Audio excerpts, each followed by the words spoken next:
You know, every day when we go to prayer, we check ourselves. It's an inventory. I do it every night. My wife will tell you, she ain't gonna be, one thing you don't want, your wife to not respect you because you're a liar. I go on my knees and say, Lord, how did I do today? And then I think, if I had a bad attitude, I said, Lord, and that happened a little while ago.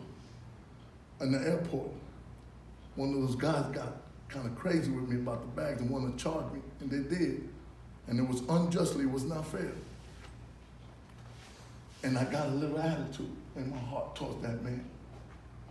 And when I got home, before I got here, me and my wife, I said, Lord, forgive me for catching the attitude with that dude.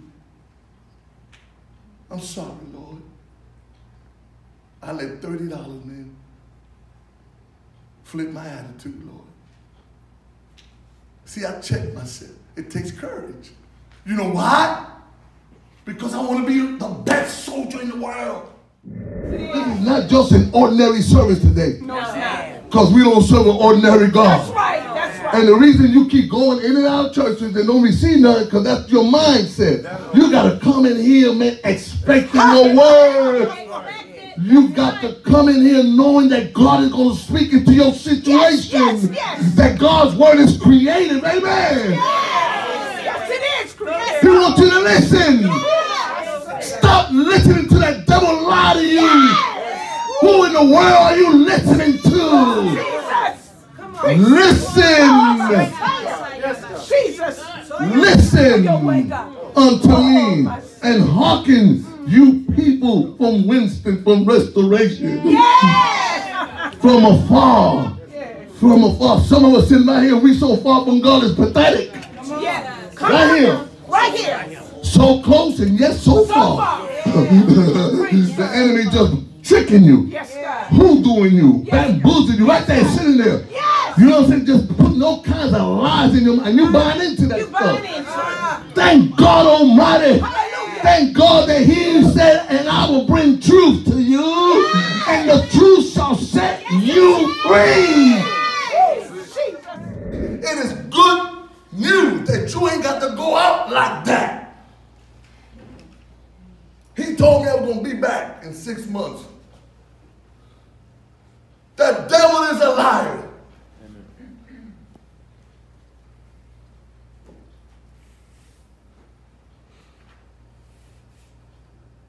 Think about it. Just for one minute. Close your eyes and look at the battles you've been facing. Why you be battling, why you feel so unworthy. Even being a Christian, even in church. Sometimes we come to church and we feel so like a cockroach. We'll sit back there and sometimes we'll look over here and we'll compare ourselves. Why I'm not like her? And I see her so happy. And I'm telling you, close your eyes for a minute. Ask yourself, why you find yourself in that type of a battle?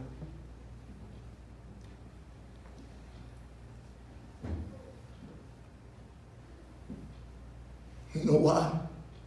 Because the enemy, he's a liar.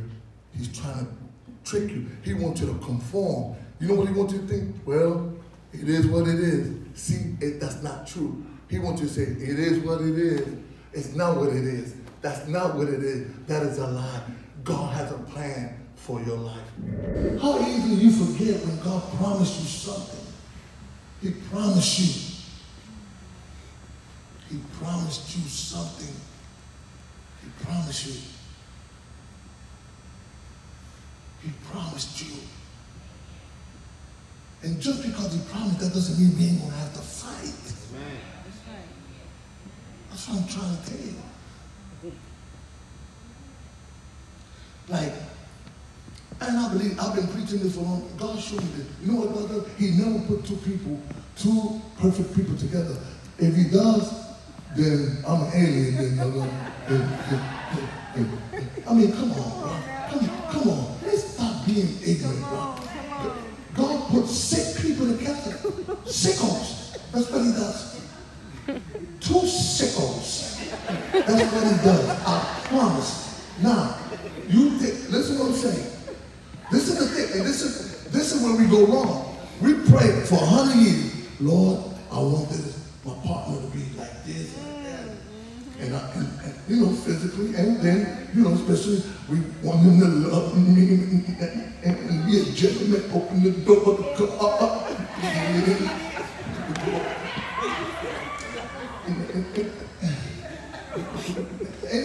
nothing wrong with that, that's good. And Lord, that, you know, I like to talk a lot, and please give me one that listens a lot. And he'll shut the TV off and everything. And talking about the doggy, you know how the dog went and did a thing behind the washing machine. And I was frustrated when little Junior was hollering and screaming and everything. I want to talk to him and come from work, but he always comes tired. He always tells me that he's tired when he's sitting in that big old chair with the clicker on. And I'm tired of that clicker. I wish I could curse that clicker sometimes. Come on now.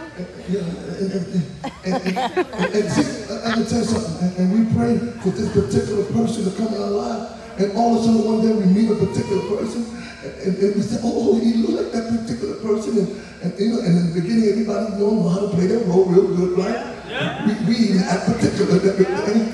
And I think that's the person, right? And I believe that's him, or that's her, and everything. And then later on we find out. Later on we find out that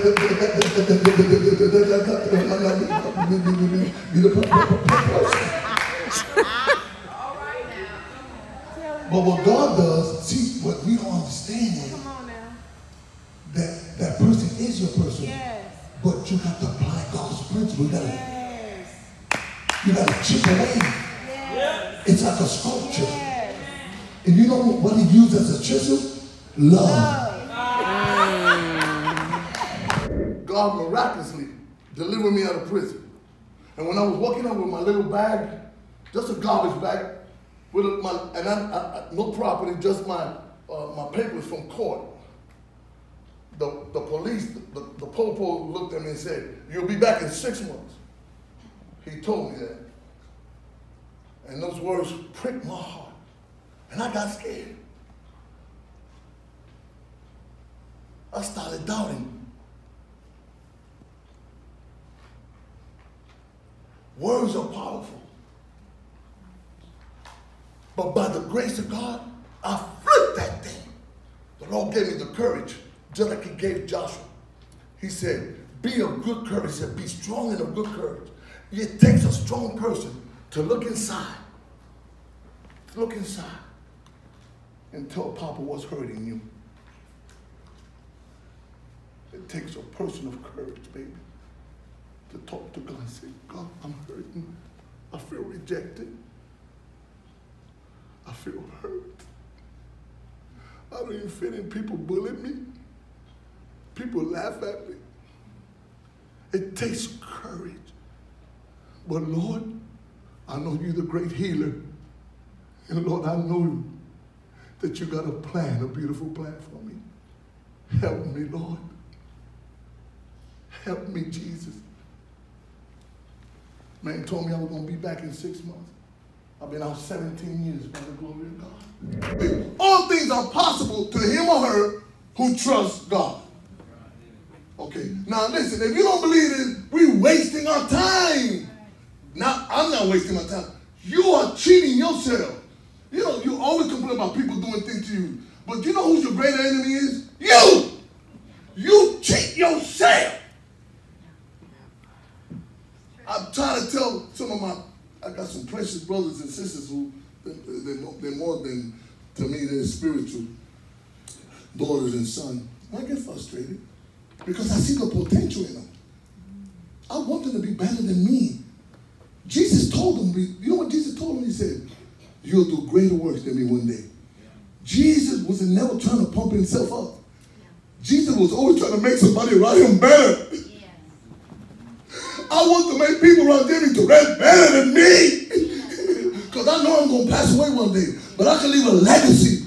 I can leave a Jennifer, Dana, taking the ministry, taking my words, taking on until Jesus comes. She could take my ministry to another dimension. And God will do greater works in her. But if she don't believe it, she gonna die in her mess. Let me tell you something. I be trying to tell folk all the time. Yo, wait on the Lord. I tell them all the time. Yo, wait on the Lord. Stop it. Take your cold shower. If you have to, do what you got to. Wait on the Lord. And other what I'm telling them, trust in the Lord. He knows your needs. I said, Lord, please. I don't want to fall on my face. Don't let me, uphold me with your right hand. Right, because there's people, man, that are looking to me that I have allowed to come in my circle.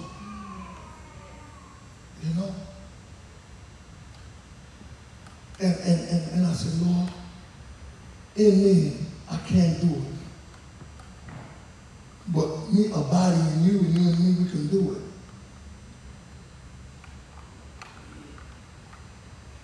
I have to trust him.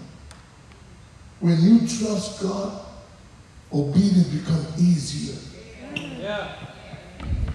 I'm going to die preaching the gospel. That's what I'm going to do. I'm not only going to die preaching it, I'm going to die living it. I want to live what I preach because I got children like you. I got young people, old folks, black folks, green folks, Hispanic folks, depending on me. Amen. When America is under attack, what do our soldiers do? They go fight for you and me.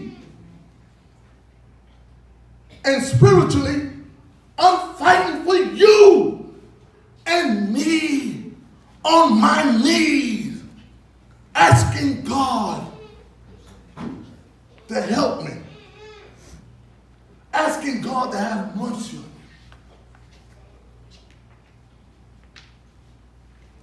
You don't have to look like the world to be accepted.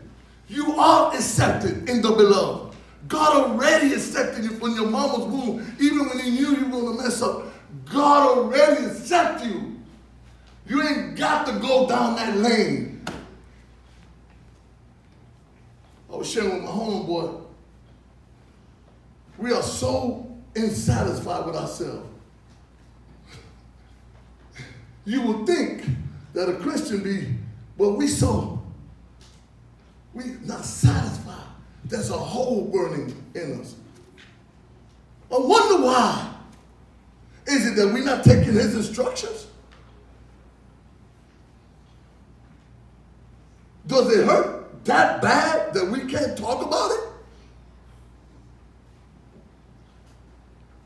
Do you want to remain under that condition? God took the children of Israel out of Egypt. They were in bondage for 400 years. Okay, he set them free physically. There's a lot of people here, or even around our midst, that God will set you free from addiction. Yeah, he will. But what you'll do, you leave that addiction and go to another addiction.